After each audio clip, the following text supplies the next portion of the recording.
Well, we'll see about that. We'll see if I can change your ways. This is Dr. Laura Schlesinger with the. I'm just kidding. This is Joel with the Taproot Therapy Collective podcast. Anyone remember Dr. Laura? What happened to her? My mom used to always have that playing in the car. Man, she was mean. The people that email me and say that I'm too mean, listen to that one. Or the people who tell me that I'm not mean enough, that I should be more fringe and more weird. Email or listen to that show. She's very mean.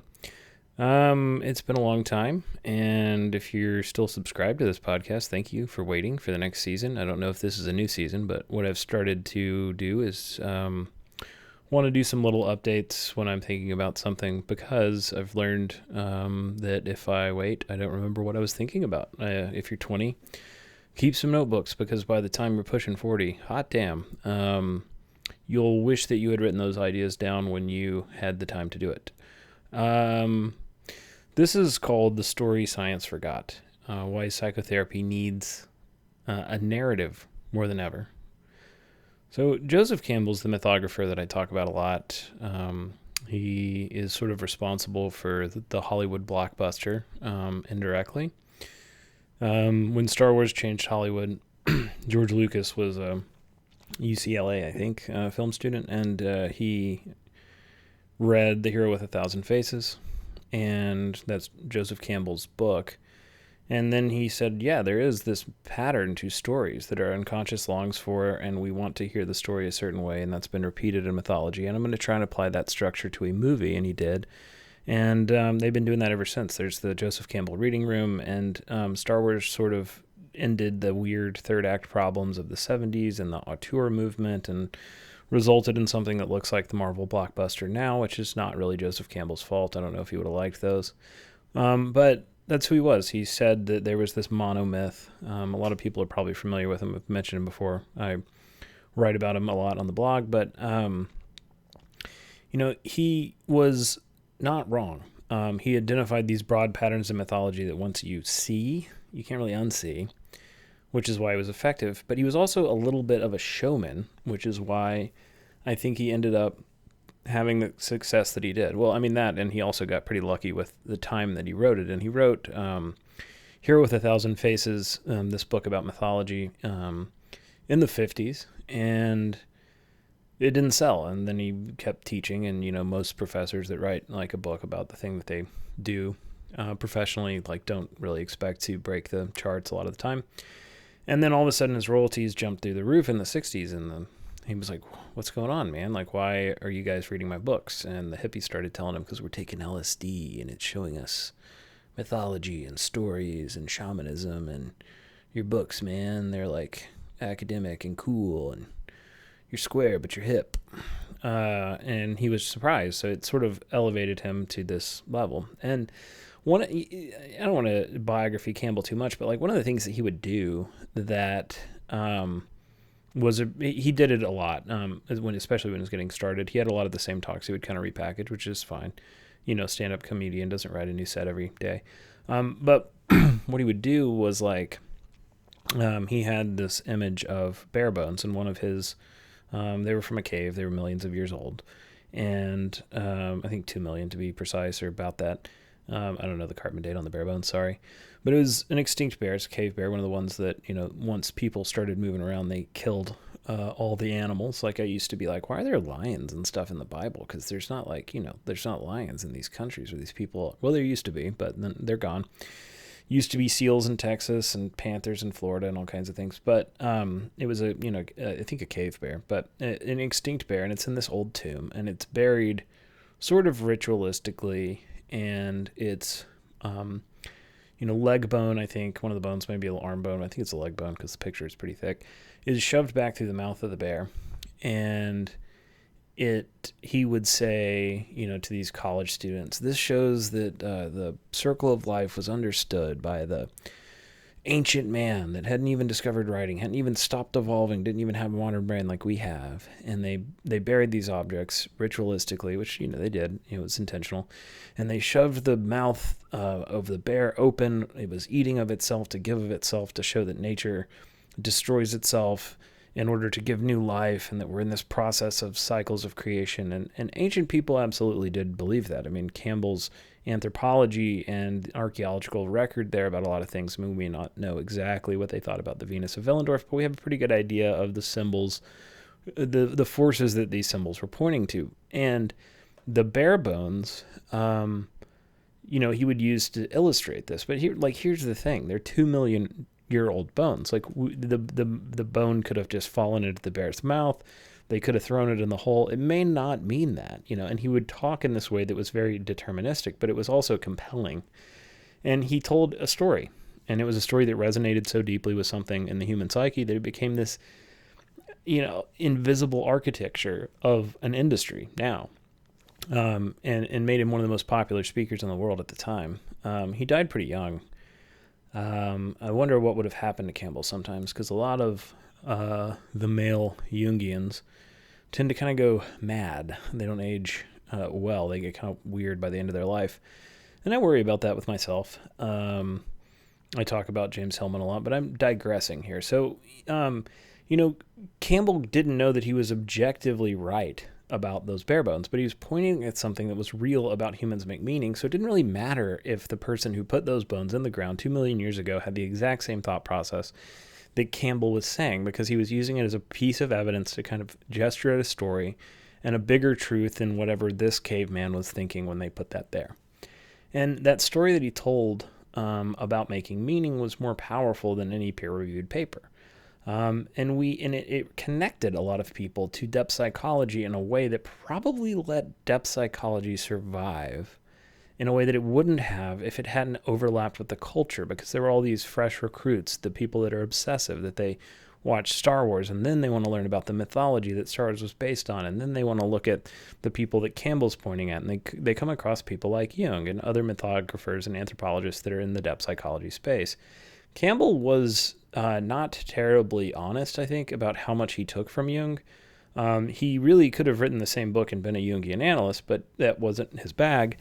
He mentions Jung a little bit, but he criticizes Freud. I've said on the Weird History of Psychotherapy series, he says that Freud was fishing while he was sitting on a whale, and that he read Freud every year, and then eventually he did quit reading Freud because he wasn't getting anything out of it anymore. But every time he read Jung, it changed. That's the most credit that I've ever found across all of his writing that he gave him. That Jung, he never read him the same. That no matter where he was with his discoveries, and no matter how many times he'd read it, he got something new out of Jung. But he didn't give a lot of credit to the hero's journey really kind of being this deconstruction of a depth psychology process, as much as some people would like. But, whatever. I don't want to litigate feuds from the 1960s. So when I first went into the field of psychotherapy, I had this kind of fantasy because I read a lot of Campbell and these things in high school. I wrote my college entry essay actually on him.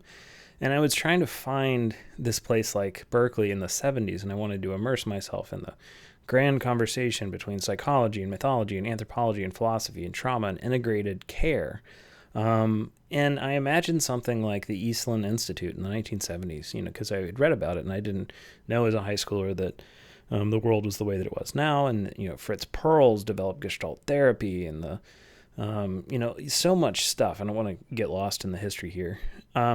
But these researchers and clinicians and mystics, they sat together in hot springs, and they argued about the nature of consciousness at Eastland. And, those places barely exist anymore. Institutes, which is one of the reasons why I founded Taproot Therapy Collective as an institute, that it probably would have been a lot wealthier if I had gone in a direction where I was not running a socialist collective. But when you do that, you get the best people because you don't make any money because you pay the money to them, and you're bundling the cost of services, and it lets you have the luxury of getting the brightest people in one place so that you can develop these new things.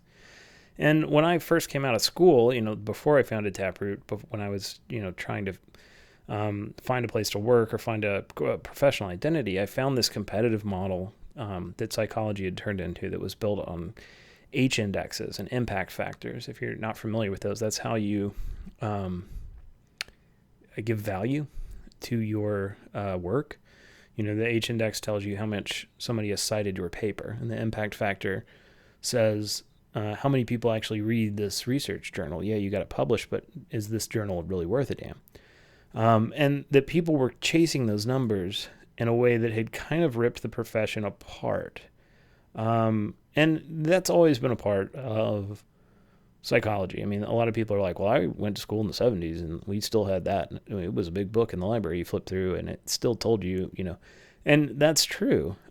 These things are markedly different now. I read about that a little bit. I found these academic departments had been siloed into these narrow specializations. You weren't allowed to connect the dots anymore. People were like, that's fine, but you don't have a PhD in anthropology, so you can't talk about that. And I'm like, well, I mean, we're all kind of studying psychology, like, aren't we? All these departments defended their territory, these boundaries, and they didn't want other disciplines to merge. I mean, people like David Tacey, who I think is probably one of the better academics working in the time that he was working, he was a threat because he knew too much about too many things. And academia wants you to know a whole lot about one thing. But I think that is sort of a way, maybe sort of intentionally, maybe sort of unintentionally, of keeping the profession blind. Because everybody's touching one part of the elephant. They can't see the whole thing. And so, what we have instead now are these specialists who don't read outside of their subspecialty. Even in psychology, people will say, well, I can't say anything about marriage and family counseling because I wasn't trained in that. It's like, well, I mean, you don't want to say you're an expert, but like, something, and there's a defensiveness. And this is not just, like academic inconvenience. It's a catastrophe for the human sciences and for the actual treatment of trauma patients. I mean, I think this is one of the best cases for why something like Freud, that's not terribly useful and not terribly correct, stuck around. Psychoanalysis is still practiced in New York pretty widely. That may be one of the only places, but like, it's not because psychoanalysis was rigorously validated in these controlled trials. It's because, John Horgan says this, that I think he says, like, old paradigms die, but only when we have better paradigms to replace them. And science never provided a better story than psychoanalysis. And because science never provided a better story, the story that existed stuck around because a story can only be replaced by another story, not a number. And the biomedical model has failed to provide us a better story. The biomedical model of psychology. If you're studying cancer, my arguments against the way that we do evidence-based practice are not relevant to you. If you're studying quantum physics at CERN, like my friend who hopefully comes on the podcast this season, that is a hard science. What I'm describing is people trying to make psychology, which is a soft science, a hard science, pretending that it is. But then worse, pretending that it is only when it suits them. Only as a cudgel, not where it could be innovative and grow. And it's that double standard that, it takes 15 minutes for most people. That's a long appointment with the psychiatrist before you get put on medication. This person is, and I don't have a problem with medication. I think some people should be on it, and I think some people are over-medicated. I'm a middle ground. People get angry because they say I'm anti-science because I said something about medication, and other people get angry because they say you can heal yourself with crystals and you don't need antidepressants. I'm not in either camp. Feel free to continue to not like me. Don't email me, please. But, this doctor now looks at a checklist, and they ask about your appetite, and they ask about your energy levels, and then they treat symptoms like check engine lights on this dashboard, and they prescribe a pill.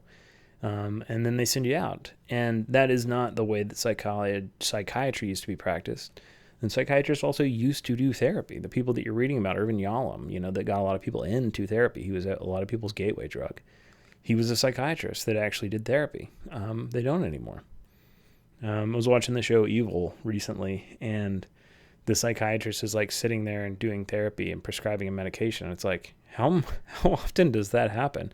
And how often can this supposedly poor character afford, an hour, 2 hours of psychotherapy from a psychiatrist a week? How often could she, would she afford it if it was a social worker like myself doing the therapy? It's expensive. If you find a psychiatrist in Birmingham who's still doing therapy, they're probably doing Ericksonian hypnosis or something, and they're probably pushing 80 at this point. Those are the only ones that I know that are doing it. And, the result of that is that we started to move to these checklists and inventories and objective assessments that we pretended could do intuition and thinking and subjective science for us. And that hasn't worked out, because the more evidence-based, and I don't really think the way we practice psychology in America is evidence-based, but the way that what we call the basis of evidence, as we have moved closer to the way we have defined the basis of evidence to a more evidence-based psychology, our outcomes have gotten worse. So why, right? Like if it really is an evidence-based model, why, when you're doing it, is it not working as well as it worked before? You look at something like the STAR-D study. I'm not going to talk about the STAR-D study that much. You can Google it. You can look at one of my articles, many of my articles. But, that was a study that, it was a meta study. So it was like a pilot study, and then all of this other data was drawn from it. And the way they stack these things, if the initial thing was not right, then the $1 billion of research you spend on other studies following the initial study all are bunk. And it guided psychiatry in this country for 10 years. It was seen as the most comprehensive thing. And then it came out, because there were a couple critics, that it was complete bullshit. That they were covering up in the thing that mugwort or St. John's wort or something had like a better outcome than Wellbutrin. The idea that you could just do CBT and then send somebody to a psychiatrist, and that if they tried at least 7 medications, most people would get better. For nearly 2 decades, this massive taxpayer, you paid for it, funded study, they didn't pay for it, but you paid for it, study was held up as this irrefutable proof that the medication merry-go-round of trying these different things, then it cost $35 million. The initial study was cited thousands of times. If you want to say H indexes and impact factors matter, that's how much this was one of the most cited studies. If they didn't get better, if the patient didn't get better on the antidepressant, you switched it 6-7 times. And the study claimed that there was a cumulative remission rate of 67%. And it told us that 2/3 of people would be cured if they just complied with this protocol of CBT and medication. And this was a lie. This forensic reanalysis, it was Peugeot that did it. And then I think the guy who popularized a lot of his work was what's the Mad in America guy's name? If I wasn't trying to think about it, it would come to me. But he popularized a lot of that. And the original design called for the Hamilton rating scale of depression to be this primary outcome measure, the statistical measurement. And when that scale wasn't showing the numbers that they wanted, the investigators switched to the secondary unblinded self-report, this questionnaire, the QID-SSR, I think, and it painted kind of a nicer picture. Lots of problems with the study, so I'm not going to go through the whole thing, but a reanalysis at the end of the day exposed that there were hundreds of patients who dropped out due to side effects, and they were excluded from the failure count. So every time somebody said, this sucks, I'm not doing it, they were like, okay, you don't count as somebody who we failed to help. And that's one of my biggest problems with all of the CBT as a gold standard. If you look at those studies, everybody who says this sucks, so I'm not going to do it for 3 more months and leaves, those people count as, yeah, they didn't complete the treatment. Well, they didn't complete the treatment because it blew, right? Like, it's not a cancer trial where you get a little bit of the medication. The therapy failed to engage a patient, which is a failure of the therapy modality, of the therapist, not the patient. And because they act like this is medication that you failed to take, then you are not proof that the system doesn't work. So, the most damning statistic, that's 67%. After they played with the numbers, it plummeted to 35% of people get better when they do CBT, and then they try, the 6 or 7 drugs on this merry-go-round, because there's no way, and I'll give them this. I mean, there's no way for me to look at you and say, this is the antidepressant that's going to work for you, because I can't test. Nobody can test and say, okay, you've got this parasite, or you've got this germ, and so this is the drug that treats that thing. Because you can't do that. You just got to eat them and then see if they work, if you hate them or not. And then you got to try another one. And that statistic of sustained recovery. So later, 4,000 patients who entered this trial, or 4,000 and something. I don't know the whole number, but 4,000 something. They entered the trial, and this tiny fraction achieved remission, and they stay well. That was normally supposed to be, was reported as 70%, really 67. They rounded up. And then when accounting for dropouts and relapses over this 1-year follow-up period where they went back and they looked at it, only 108 patients achieved remission from depression.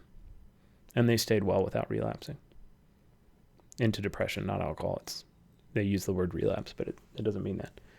And they had, so the recovery rate was actually 2.7%. Okay, if you're doing heart surgery, cancer treatment, and you have a failure rate of 97.3%, it would be national news, and it would not have affected a fraction of the people that this study and the effects that it had affected all the people doing psychiatry and therapy in America for more than 10 years. Why do I have to tell you about the STAR-D study? This should be the biggest news in the world, and it's not. It's old news now. The deep financial ties to the pharmaceutical industry, a bunch of people go through that, and they act like they rub their hands in the dark room, and they scheme, and they kind of did here, because the reason that they changed, I say that's not usually how it works. It's more of an incentive structure that multiple people doing group work and that no one's responsible because everybody's a little bit responsible, so nobody is, and that bureaucracy is kind of the enemy. And usually that is the case, but in this one, the change to the QIDS was because they realized that what they thought was a placebo, which was St. John's wort, I believe, which is just like an herb, the folk remedy for depression, was outperforming Wellbutrin. I'm not making an argument for St. John's wort. I'm just saying that's what these numbers were doing. That's how meaningful the treatment that we give was working.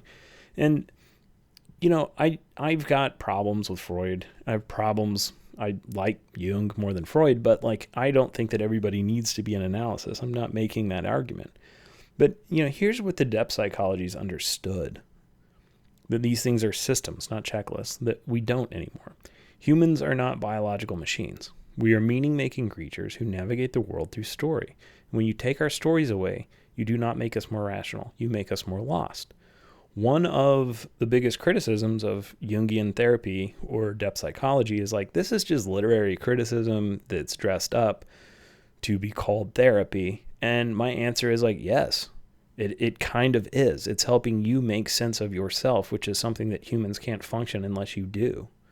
And that's why it works. And it's also why people who are, lay serious don't want to take it seriously, because they think that we're supposed to be mental health technicians, that therapy is supposed to look the same for everybody, that they're insecure without a formula that says when the patient says this, you say, okay, let me identify the cognitive distortion out of the checklist of 30. Here's the cognitive distortion.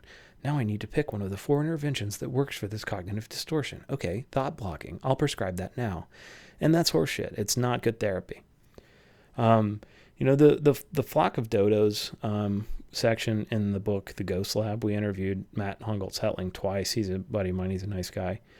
And he quotes a study where a neuroscientist, is saying in a publication that he finds is pretty old, that academic science has become this flock of dodos.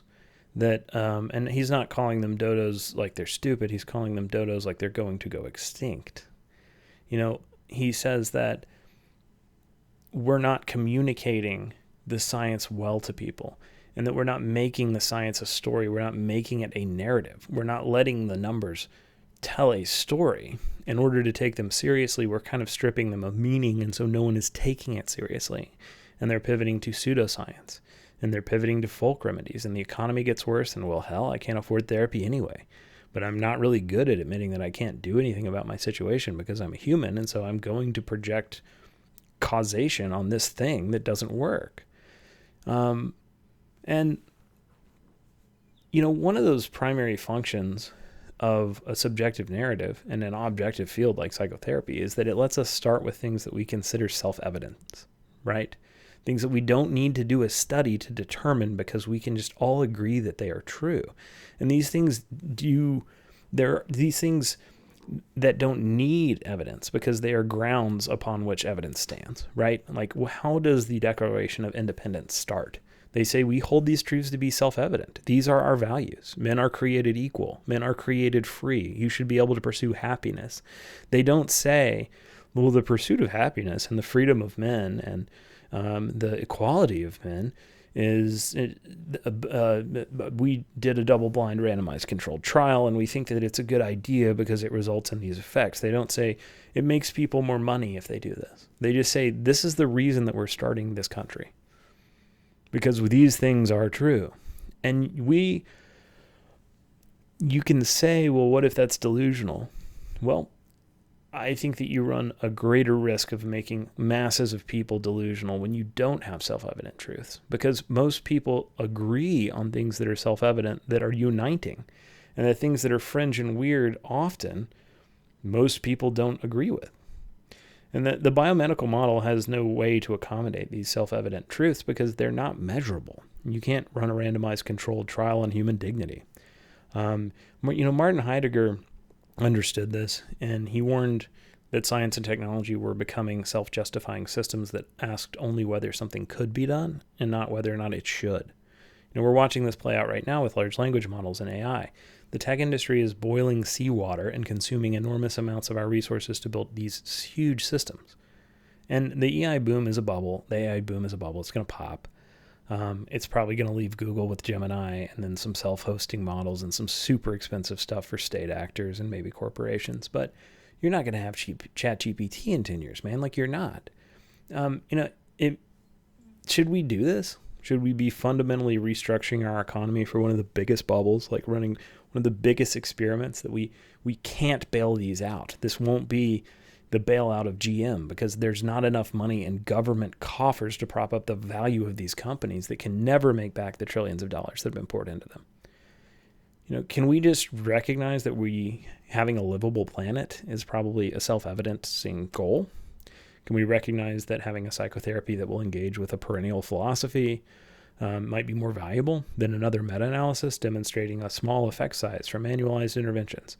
This is what I mean by reintroducing narrative. I don't mean replacing evidence with myth. I don't mean replacing science with pseudoscience. I mean fixing science to recognize that our brains need stories because they are set up to think that way.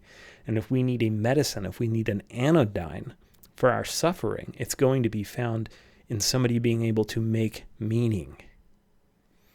I mean recognizing that the facts do not speak for themselves. Data requires interpretation.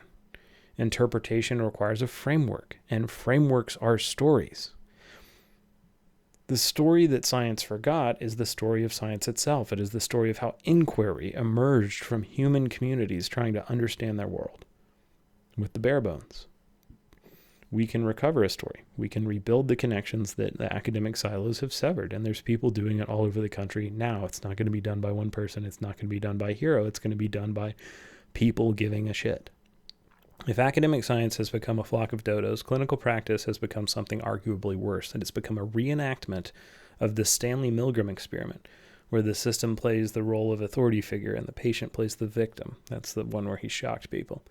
Stanley Milgram was the 1961 study about the human capacity for evil, and that basically saying that Nazism could happen anywhere.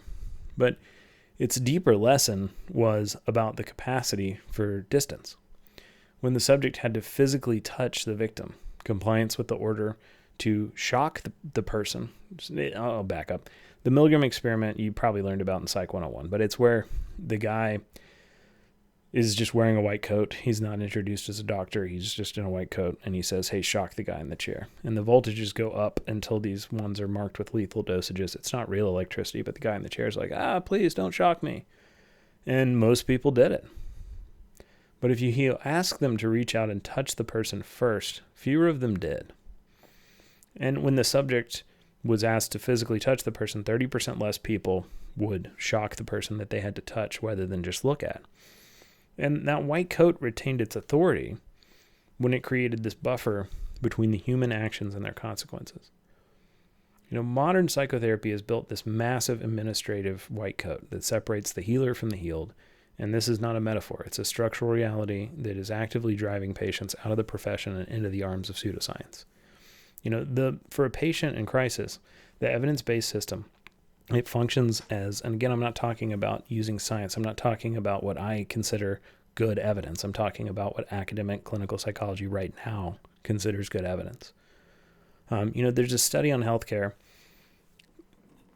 and administrative burdens, and it shows that the psychological cost of navigating and billing insurance denials and intake forms, it acts as this friction that hits the most vulnerable people the hardest because it drives up the cost of healthcare. And we ask trauma survivors to retell their stories, to 3 different intake coordinators before they even see a therapist if you're at a major hospital or a clinic for triage. And this process itself is re-traumatizing. And when we finally reach a provider, they're often met with this biomedical gaze, which is a checklist-driven assessment that reduces their complex narrative of suffering. It can't hear it. It reduces it to a code for billing. And as the Australian Psychological Society pointed out, like the chemical imbalance theory and the medicalization of distress, it's failed to reduce stigma. And instead, it's left patients feeling defective and then unheard. And the result is a profound low-trust environment. Theodore Porter in his book Trust in Numbers argues that we rely on strict mechanical numbers when we do not trust people. We use the DSM and manualized protocols because insurers do not trust clinicians to judge, and clinicians do not trust themselves to deviate. And this creates this fundamental schism that happens that explains why the profession feels like it's cracking in half. On one side, you have the academic researchers who are incentivized by grant funding and publication metrics. A lot of times, the way that colleges promote you and tenure you and give you a price point, a salary, is your ability to get cited, which results in these giant meta-analyses that are completely useless. But they're going to get cited a lot. And it's like content, what we're publishing in academic psych now, a lot of it feels like content written for a search engine, but not for a human. Like one of those pages you click on and it answers your search query and it's top ranking. But when you actually read it, it's just kind of like word salad because they're trying to deal with so much data that somebody else has to cite them. And then that becomes what the incentive structure is promoting, not real psychology. And, to get these rewards, they must isolate variables and create reproducible manualized protocols. Just to do the study, they have to strip the story out, the thing that makes therapy work, to turn it into this formula that will prove what will work for everyone. And there are best practices that we could use science to determine. There are interventions. There are neurobiological changes that we could measure. We don't do that. We don't research not just what works, but what is interesting, which is not boring as sin. Even the people that write this stuff don't want to read it. Talk to one of them. And so, on the other side of that split, you've got these clinicians who are incentivized by patient outcomes, and they're in the room with the messiness of real life, and they see that the manualized protocols fail trauma patients. And so they improvise, and then they integrate, and they use their intuition. When this academic looks at the clinical, the academic, a lot of times, like when they see the clinician, they just see this cowboy who ignores data and is doing whatever. Why are you doing EMDR? EMDR is not evidence-based. It's because it worked for the person at the training or they saw it work. I haven't met anybody who's an EMDR zealot where EMDR didn't heal them. EMDR, I don't think is incredibly generalizable. I think it does miracles for 30% of people. I think it does nothing for another 70%.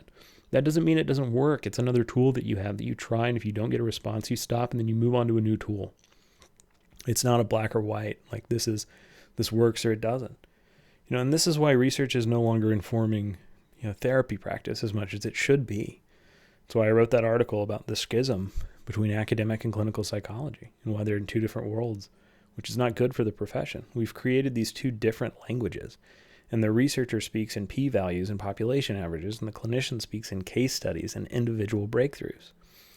And in this low trust environment, if you read my Theodore Porter article, Trust in Numbers, he's an interesting guy.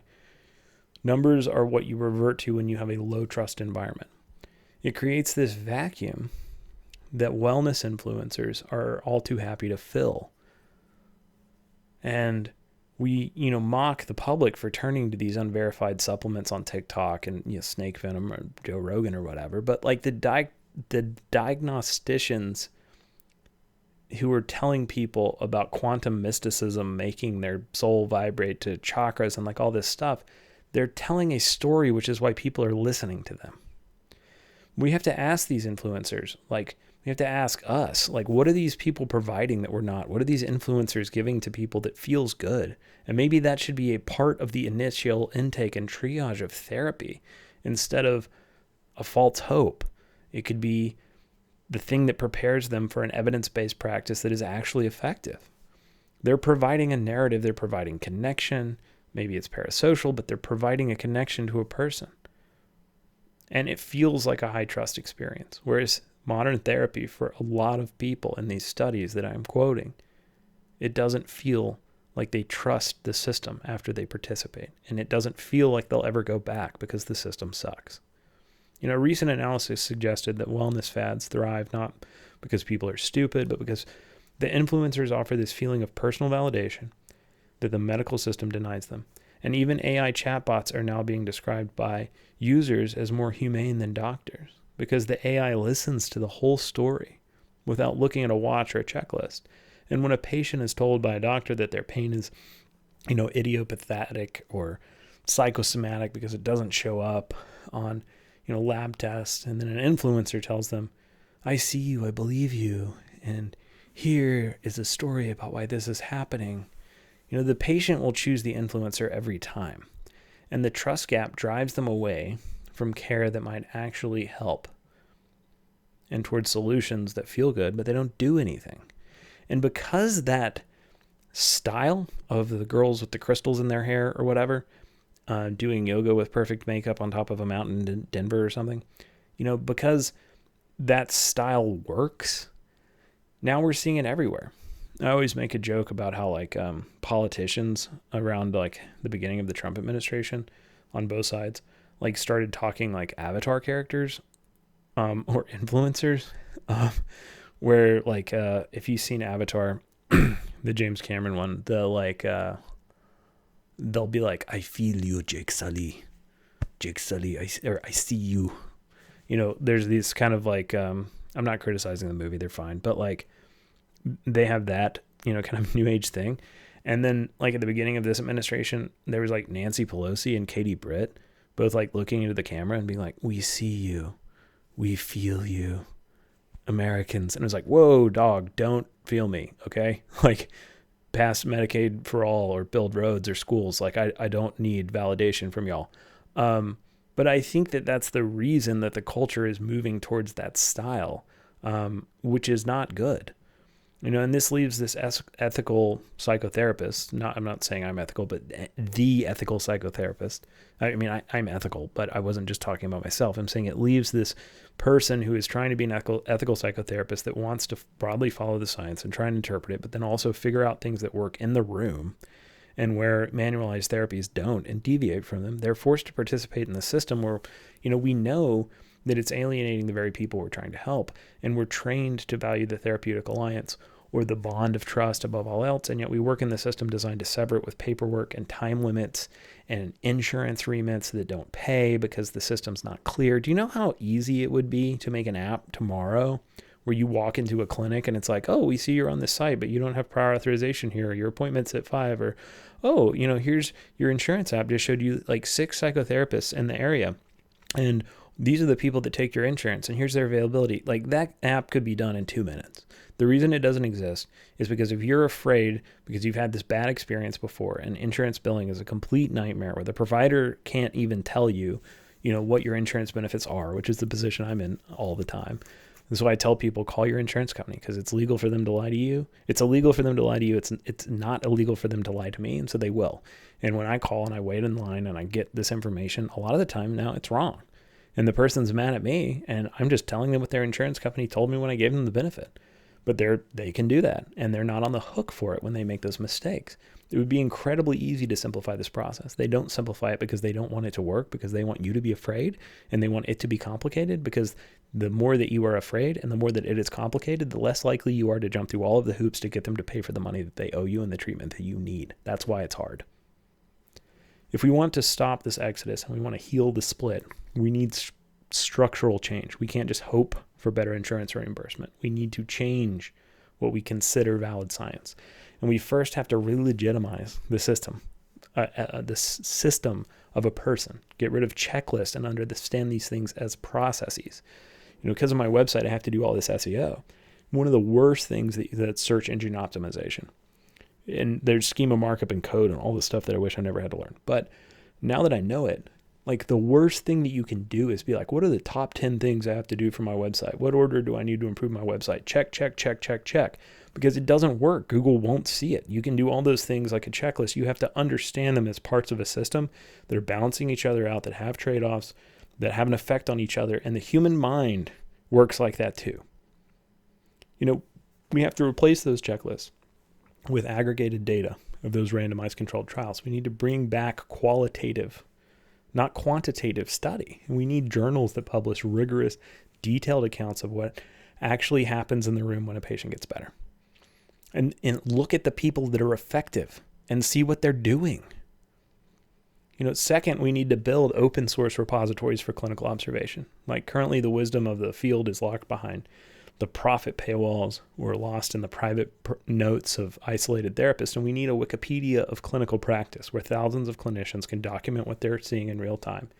If 10,000 therapists report that somatic processing helps complex trauma, that is data that is set that rivals any randomized controlled trial, because it's somebody who did it yesterday, not a therapy that somebody invented 10 years ago, then they wrote a book on 5 years ago, then the book got popular, then it got on Oprah, and now because it's on Oprah and in the New York Times, and they're famous, now they're going to research it, and the study cost $13 million, and it took 3 years, and now you can do it, this watered-down version of this thing that person figured out a decade ago. Stop doing that. It doesn't work. The world is sick. We need it to be able to be, there's no reason to do it. It benefits nobody other than the bottom line of some people. Third, we need to teach philosophy and narrative in graduate schools.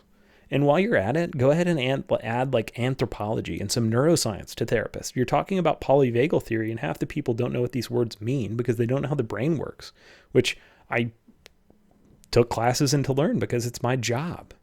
We are training technicians when we should be training healers, and a therapist who knows how to read a spreadsheet, but they don't know how to understand a story is useless to human beings in crisis. If we do not offer therapy that is human and narrative and deeply relational, we will continue to lose our patients to those who do, even if what they are offering is a lie. And we often treat mathematics as if it was this bedrock of reality itself, like the real stuff was a number. Numbers represent reality. They're the mirror.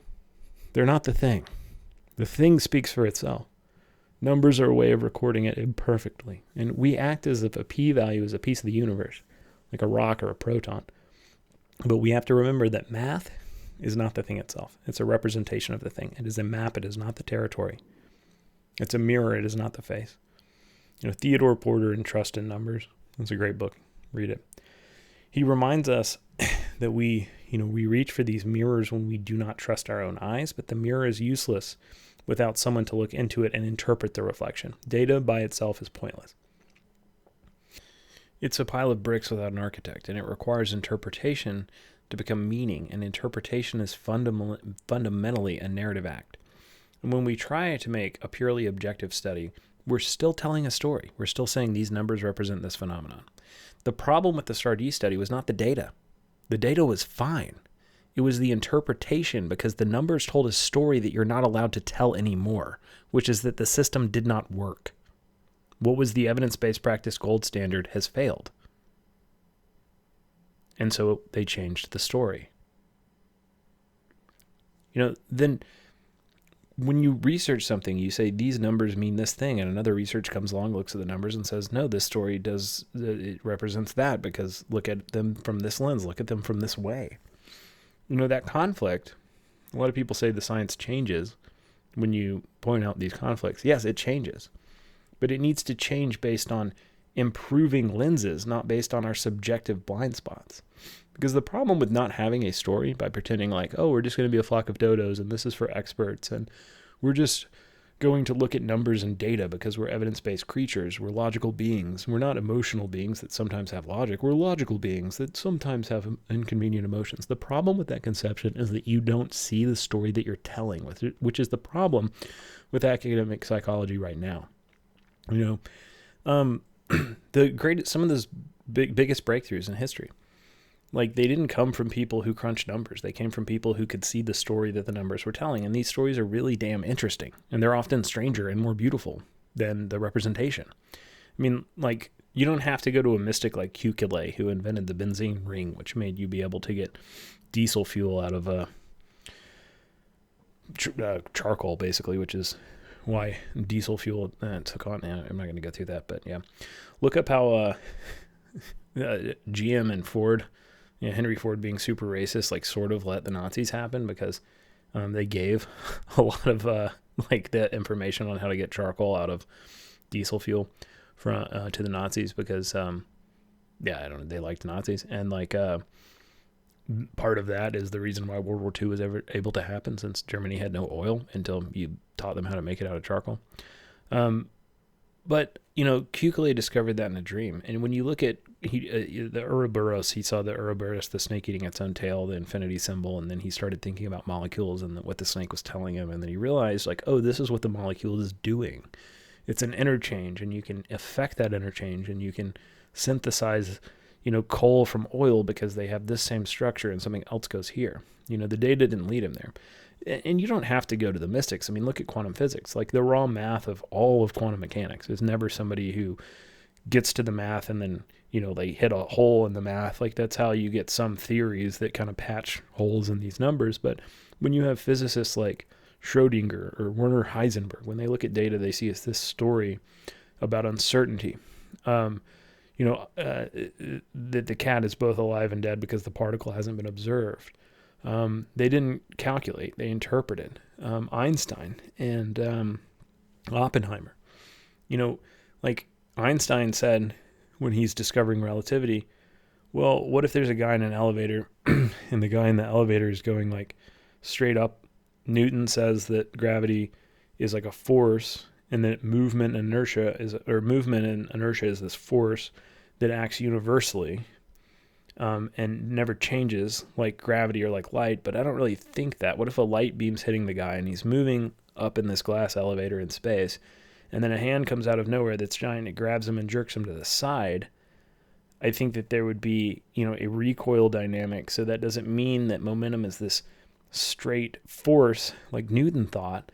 It means that space itself has a shape, and that gravity and velocity are in this relationship, that when you move space quickly, empty space, it takes a minute to change and bend.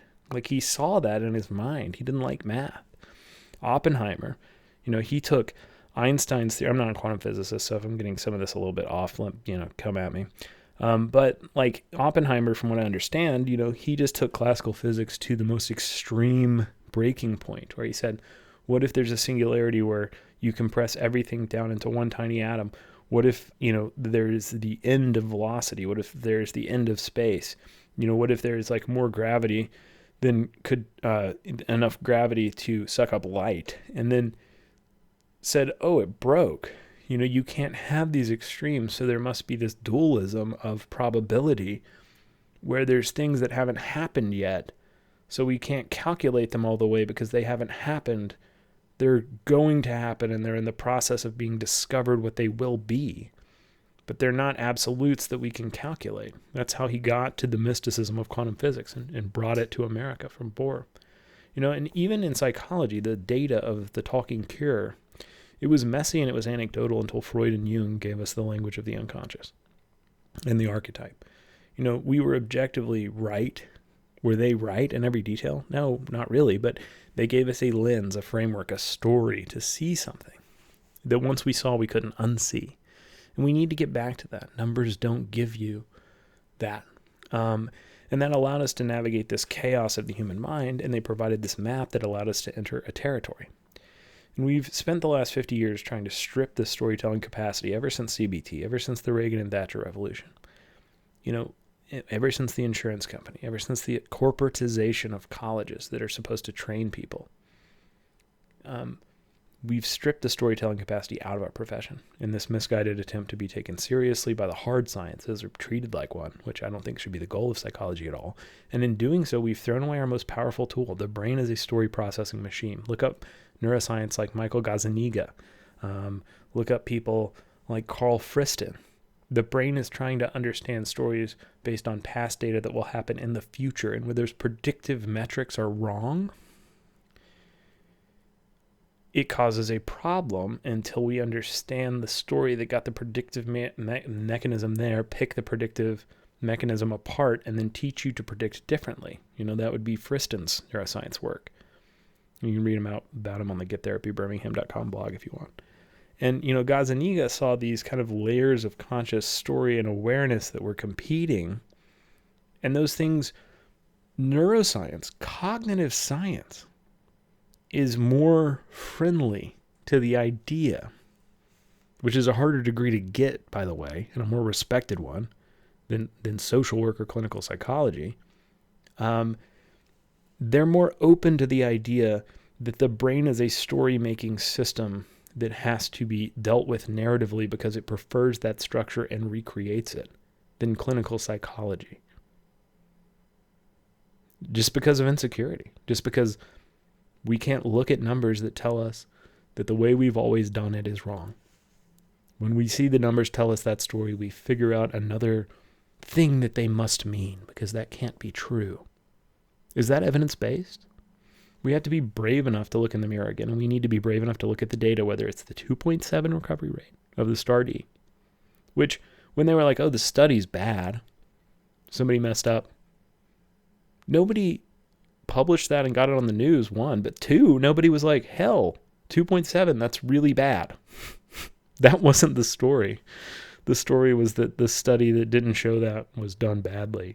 Not the reality once we re-looked at the data of what it actually said. We didn't do anything with that. What's the story here? I mean, the path forward is not about choosing between science and narrative. It's about realizing that science is a narrative.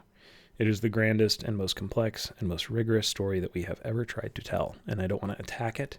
I want to help it tell its story better.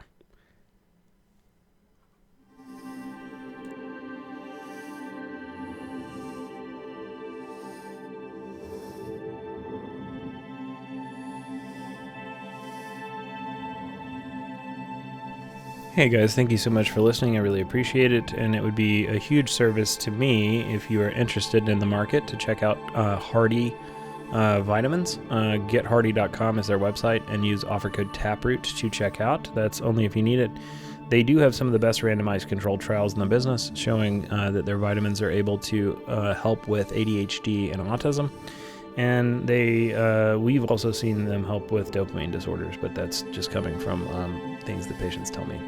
I didn't find Hardy through advertising or anything. I found it because I run a psychotherapy clinic, and a whole lot of people told me they'd tried everything and that's what worked. And we had them on the podcast. There's one with them way back if you want to listen to it. But we would appreciate it if you use offer code TAPROOT and check out at hardy.com or gethardy.com. They worked for me. My wife was afraid that I was going to be Alex Jones and like selling vitamins on the radio. And then she tried them and was like, oh, wow, these are really helpful.